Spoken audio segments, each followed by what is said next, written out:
হরে কৃষ্ণ। শ্রীমদ্ ভগবত গীতা যথাযথ দ্বিতীয় অধ্যায় 9 নম্বর শ্লোক। সঞ্জয় উবাচ এব মুক্ত ঋষিকেশম গুড়াকেশ পরন্তপ ন যস্য ইতি গোবিন্দম উক্তাত্রিশম বভূহ।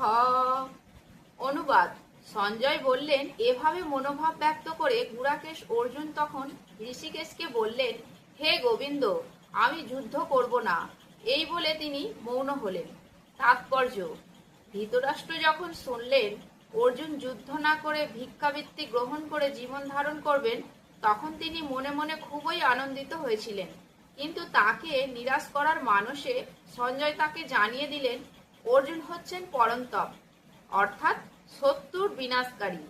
যদিও অর্জুন পারিবারিক বন্ধনের মোহের বশবর্তী হয়ে সাময়িকভাবে মোহাচ্ছন্ন হয়ে পড়েছিলেন, কিন্তু তারপরেই তিনি পরম গুরু ভগবান শ্রীকৃষ্ণের চরণে আত্মনিবেদন করে তাঁর শিষ্যত্ব বরণ করেছিলেন। এর থেকে বোঝা যায় অর্জুন শীঘ্রই পারিবারিক বন্ধনের মোহ থেকে মুক্ত হয়ে আত্মজ্ঞান বা কৃষ্ণ ভাবনামিত্র লাভ করবেন এবং ভগবানের নির্দেশে সেই যুদ্ধে রত হয়ে নির্মমভাবে শত্রু সংহার করবেন। এভাবে ক্ষণস্থায়ী যে আশার আনন্দে ধৃতরাষ্ট্রের বুক ভরে উঠেছিল, তা অচিরেই অন্তর্হিত হল। হরে কৃষ্ণ। জয় জগৎগুরু শিল প্রভুপাদ কি জয়। হরি বল।